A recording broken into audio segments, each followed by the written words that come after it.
பிளான்ல இருந்தீங்கன்னா 5 நிமிஷம் பார்க்கணும். 1000 பிளான்ல இருந்தீங்கன்னா 5 நிமிஷம் 5 மினிட்ஸ் டைம் ஸ்பெண்ட் பண்ணணும். 5000 பிளான்ல இருந்தா 5 மினிட்ஸ், 25000ல இருந்தா 10 மினிட்ஸ் வச்சிருக்கோம். 10 நிமிடத்தை நீங்க ஸ்பெண்ட் பண்ணீங்கன்னா உங்களுக்கு 20 ரூபாய் ஆகும். ஒரு வீடியோ வந்து இப்போ 3 நிமிஷம்னா அப்படியே 6 ரூபாய் ஆட் ஆகுது. ஆனா ஒரு வீடியோ வந்து அது அமௌண்ட் தான் சார் ஆட் ஆகுது. அதான் சொல்ல வரேன். இருங்க காலையில ஒரு வீடியோ பாக்கும்போது சார் ஃபர்ஸ்ட் வந்து எனக்கு 10 ரூபாய் 14 இருங்க அதான் சொல்ல வரேன். கரெக்ட். இப்போ இருங்க சொல்லி முடிக்கிறேன். இப்போ ஒரு வீடியோ செலக்ட் பண்றீங்க, ஓகேங்களா? அந்த வீடியோ 3 நிமிஷம் வீடியோவா இருக்குன்னு வச்சுக்கலாமே. ஃபர்ஸ்ட் வீடியோ நீங்க செலக்ட் பண்றது 3 நிமிஷம் வீடியோ, ஓகேங்களா? 3 நிமிஷத்தை செலக்ட் பண்ணா 3 ரூபாய் ஆட் ஆயிடுதா? ஆட் ஆகுது. கரெக்டா? ரெண்டாவது வீடியோ திருப்பி ஒரு 3 நிமிஷம் வீடியோ செலக்ட் பண்றீங்க, அப்பயும் எவ்வளவு ஆட் ஆகும்? 3 ரூபாய் தான் ஆட் ஆகும். கரெக்டா? அப்ப 3 3 6 ரூபாய் ஆட் ஆயிடுச்சு. இப்போ உங்களோட 14 ரூபாய் ஆட் ஆகணும். கரெக்டா? 14 ரூபாய் ஆட் ஆகணும். இப்போ நீங்க 20 நிமிஷம் வீடியோ ஒண்ணு ஆட் பண்றீங்க, பாக்குறீங்க, 14 ரூபாய் உடனே ஆட் ஆயிடும். இதான் கணக்கு. அப்ப ஏன் உனக்கு ஒரு சில வீடியோக்கு 6 ரூபாய் ஆட் ஆகுது தெரியுமா?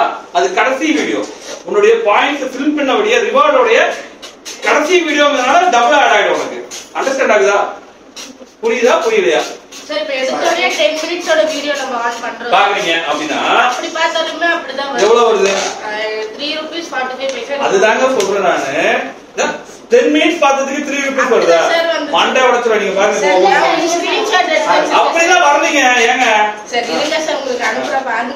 இது கோவா ஹைஸ்ட் பிளாக். அதெல்லாம் வந்து பேரு அது பார்த்தோம் சார். ப்ராடக்ட் வெலட்ல 10 ரூபீஸ் கேஷ் ரிவார்ட் அப்படினு சொல்லிட்டு நீங்க செலக்ட் பண்ணும்போதே ஹையஸ்ட் செலக்ட் பண்ணிட்டீங்கன்னா அது ஃபுல்லா உடனே வந்துரும். நல்லா புரிஞ்சுங்க. ஃபார்முலா இது முழுக்க ஃபார்முலா. இந்த ஃபார்முலாவை நான் மாத்தலாம், சிஸ்டம் மாத்தாது. ஃபிட் பண்ணது இதான் பாருங்க, நான் ஃபிட் பண்ணி வச்சிருக்கேன். இதுதான் ஃபார்முலா. இந்த ஃபார்முலா படி அது ஓடும், ஓகேங்களா? ஒருவேளை நீங்க 20 ரூபாய்க்கு நீங்க 20 நிமிஷம் வீடியோவை டைரக்டா செலக்ட் பண்ணீங்கன்னா உடனே 20 ரூபாய் ஆட் ஆயிடும் உங்களுக்கு. டைமே எடுத்துக்காது, ஓகேங்களா? ஒருவேளை நீங்க 1 நிமிஷம் வீடியோ 4 பாத்தீங்கன்னா மட்டும்தான் அது இந்த மாதிரி மாத்தி வரும். ஆனா நீங்க ஒரே வீடியோவை திருப்பி பார்க்க முடியாது. இதான் நம்மளுடைய அடுத்த கண்டிஷன் வச்சிருக்கோம் இப்போ, ஓகேங்களா? இப்ப என்ன அதுல ஒரு குழப்பம் இருக்குன்னா, எந்த வீடியோ நான் பார்த்திருக்கேன், எந்த வீடியோ நான் பார்க்கலங்கிறது இப்ப தெரியாது, ஓகேங்களா? அடுத்த அப்டேஷன்ல வரும்போது ரிவார்டு வீடியோனே தனியா காட்ட போறேன். நீங்க இன்னைக்கு பாத்துட்டீங்கன்னா அந்த வீடியோ ரிவார்டு வீடியோ வெளில போயிடும், ஓகேங்களா?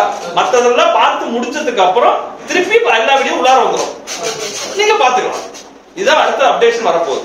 ஆல்ரெடி நாங்க அத பாத்துறோம்னால அப்படிதான் சார். நீங்க ஏற்கனவே வீடியோ பாத்துருக்கீங்கமா, சரிங்களா? ரிவார்டு வீடியோன்னு ஒண்ணு தனியாவே பாத்து ரிவார்டு வீடியோனே தனியா கொடுத்துறோமா. அந்த ரிவார்டு வீடியோல நீங்க 1 நிமிஷம் வீடியோ பாத்துட்டீங்கன்னா அந்த வீடியோ உடனே வெளில போயிடும். அதுக்கப்புறம் அந்த வீடியோ அது உள்ளார இருக்காது. மத்த வீடியோலாம் நீங்க பார்த்து உதாரணத்துக்கு 100 வீடியோ இருக்குன்னு வச்சுங்க, உள்ளார 100 நாளைக்கு நீங்க அந்த உள்ளார இருக்க வீடியோ தான் பார்க்க முடியும். புதுசா ரிவார்டு பார்த்த வீடியோவை நீங்க திருப்பி பார்க்க முடியாது. 100 வீடியோ முடிஞ்சதுக்கு அப்புறம் நான் வேற வீடியோ எதுவும் லோட் பண்ணாம இருந்தேன் அப்படின்னா மீண்டும் நீங்க என்ன பண்ணலாம், அந்த ஃபர்ஸ்ட் வீடியோல இருந்து திருப்பி பார்க்கலாம். அண்டர்ஸ்டாண்ட் ஆகுதா? கிளியரா? இப்போ இந்த வீடியோ கன்ஃபியூஷன் முடிஞ்சதா? வேற ஏதாவது டவுட்ஸ் இருக்கா? டன்னா? கிளியரா? Okay guys.